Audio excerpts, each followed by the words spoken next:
Hello everyone, I'm Professor Geek. Welcome back to the channel. I have a few reviews that I want to record and release over the next few days because I forgot, or I didn't forget, but I was, power issues or whatnot, was unable to do a live stream this past weekend. So do these reviews anyway to give some content to the channel, and these were things I was meaning to talk about during the live stream. The first one is a Star Wars EU review, and I was going through, I've been recently reading just some highlights from later on in the EU continuity because, as people don't know, I came to the EU rather late. It was after Disney was already putting out their garbage continuity that I discovered the Thrawn trilogy and then just fell in love with this wonderful, Star Wars EU universe that we have. And it doesn't mean I've liked every little thing, but I've loved the EU because regardless of, the ebb and flow or quality of this book or that book or comic or game or whatever, you can always tell that the people involved in the EU were true fans of the universe. These weren't just writers looking for a gig and got a gig to go write a Star Wars story. It's not like it is today with the Disney continuity. These were, some of the people from the EU are writing in the new Disney continuity, but even that stuff is not as good because it's in this new, horrible continuity. But, you had EU writers just meeting it together at cons, all right, what are you doing in your book? Okay, I'll remember that continuity when I'm writing my book here and everything. And it was just this really organic, sort of grassroots thing that even though it was, people making money, it was, Del Rey or whatever, publishing all of this. And in Lucasfilms, of course, Lucas was allowing this to happen, gave the permission and everything, the license for it. In a lot of ways, it was still just Star Wars fans, geeking out and coming together and continuing this universe or going back in the past and fleshing that out and whatnot. So I've been, looking at some highlights that originally I started doing the EU just in order of continuity. So like starting at Dawn of the Jedi, which was one of the most recent ones written, but in continuity-wise, it goes back the farthest. And then I got through the Old Republic, or into the Old Republic. Love that era because I love the Knights of the Old Republic video game. It's one of my favorite games ever. The story of Revan and all of that, just wonderful stuff. The last piece of the Old Republic era that I've yet to read are these the Knight Errant comics. It's a trilogy of comics by John Jackson Miller, and the novel tie-in as well, Knight Errant by John Jackson Miller. If you play, these all take place, all of the Old Republic books and comics take place before the events of the Star Wars The Old Republic MMO. So if you play that, you'll probably recognize some characters like the character on the cover there, or Theron, Shan, and whatnot that happened, in earlier Old Republic books. But these were the last three that I hadn't read yet. The 3-part comic book series, and then this novel. You guys know I've talked about John Jackson Miller. Love his work. I loved his Obi-Wan Kenobi book. I loved his, his Batman novels, and the next one's coming out this October. I can't wait to read.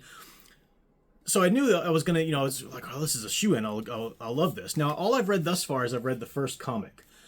Continuity-wise, I think the novel comes next, so I'm just cracking open the novel, and then I read the second 2 comics. But I just wanted to talk about the first comic because each one is its own little nicely arced story as well. So I just wanted to talk about the first one first, and then I'll talk about the novel once I've read this. And then once I've read all these, then I'll be officially completed, the Old Republic era. This story was good. It reminded me a lot of the Paul S. Kemp Old Republic novel called Deceived. And it reminded me of that in that both of them have sort of the same setup. I like the same things about them, and I dislike the same things about them. I was a little shocked because I expected John Jackson Miller, his Old Republic comics, with Zane Carrick are just to die for. I've talked about those and raved about those. But this just isn't... we've got this main character here, and she's a type of character that I really dislike. And we've seen them a lot in the Star Wars novels. We have a main character like that in Deceived. And it's here she is right there. It's the Jedi type, Korra, I think her name is, or I get their names mixed up sometimes because I just hate this type of character. They're not a Mary Sue. It's not that. They're just annoying. It's a Padawan who is fighting with her master, and then her master dies. Her master's killed by the Sith. And so the Padawan is overcome with just a drive and a desire for revenge, and she's gonna, go out and get revenge, and she's not acting very Jedi-like, and people around her see that she's not acting very Jedi-like, and you see her, go through these, heroics, but her real motives, and she's just a brat, and she's like, no one can tell her she's wrong because I'm doing this for my master, it's like, it's just like, I understand emotionally something like that would happen in the mind, but how far can you really take that? I mean, that's a sociopath, you don't turn your back on everything you've built your life on and everything your Jedi master believed in just to go avenge his death, which is something Jedi don't believe in anyway. So it's thin. I hate that setup. Now, John Jackson Miller does it well, as well as anybody can, but I hate that setup. And that was the main character of Deceived as well. She was just insufferable. I couldn't stand her. She's not a Mary Sue in that the book knows she's wrong. And by the end, and even by the end of this first arc, the character learns, okay, this I'm not following the way I should be. I really should be doing this to honor my master. Okay, I get it now. But it's just a tired formula. I don't like it. It's annoying. I don't like those types of characters. I don't enjoy following them, even, as they're knowing that they're eventually going to learn their lesson. It's annoying. I really don't like that. And unfortunately, John Jackson Miller, that's the main part of this character's story. I don't know why I'm blanking on her name right now. But she does learn it. At least she gets over that by the end of this first comic. So it shouldn't be an issue with the Knight Errant novel, which I think follows more this character here. Again, I'm just brain farting all over the place right now, blanking on names. But this character here, I think the novel follows more, and then the comics will continue to follow, this story with this character and whatnot. So it'll get better. What I love about the book, though, and it's the same thing that I loved about Deceived, even though you had a very annoying main character in Deceived. I did like the pilot, the guy with the daughter, and she had she lost use of her legs, and he was trying to help his daughter, and I don't know why he falls for the main character in this. It was ridiculous. But anyway, the biggest strong suit of Deceived, the reason why it's worth reading no matter what you think of the main protagonist, is Darth Malgus. This book has one of the coolest Sith lords out there. He's freaking awesome. If you play the Old Republic games, you know about Darth Malgus, but this is the story. This is Deceived is the story where the Sith actually go and infiltrate Coruscant and invade the Jedi Temple and burn it to the ground and everything like that. So this is the triggering move that moves the Jedi Temple to Tython, where it is at the beginning of the MMO if you play that. But Darth Malgus, what a great character. And he's written so very well in this book. So well. He's a great character, and it's worth reading just for that. And the same thing is true with these Knight Errant comics. You get two Sith Lords, these two Sith Lord brothers, Darth Damon and Darth Odian, I think. Damon, these two brothers, Damon is the younger brother, and Damon believes, and only a Sith could believe this, that he created everything at his birth. So creation didn't begin until he was birthed into the world. And even though it seems like we remember things before, no, creation began because he is your creator even. He's that sociopathic Sith level.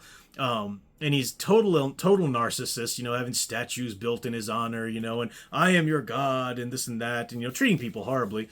Really cool character design too. He's got the dual colors in the eyes, like kind of like Isard, Izan Isard.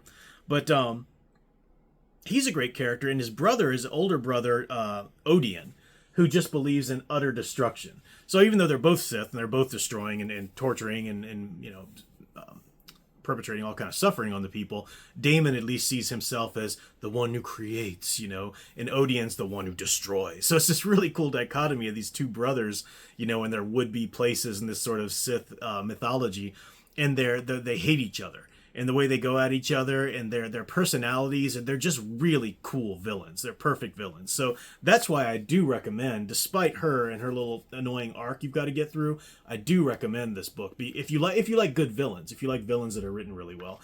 And Damon and Odian, I started reading the beginning of this, and they're at least at play in the beginning of this novel as well. So that's cool to see. I'll let you know how I think of the novel, and then I'll let you know when I read the other two books of the graphic novels in this series. But I just wanted to let you know that if you like characters like that, if you disagree with me, then hey, you'll love it. But at least she does get over that in this book, at least. I'm kind of spoiling that for you, so if you're like me and you really find that annoying, you don't have to deal with her and that stupid arc throughout the entirety of the Knight Errant books and comics. So anyway, that's the Knight Errant, book 1, Aflame. And you can still pick. I got the Dark Horse version. I don't know if Disney's ever re-released this on their stupid Legends banner, but I don't think it's all that hard to find a Dark Horse copy of this. So that's that.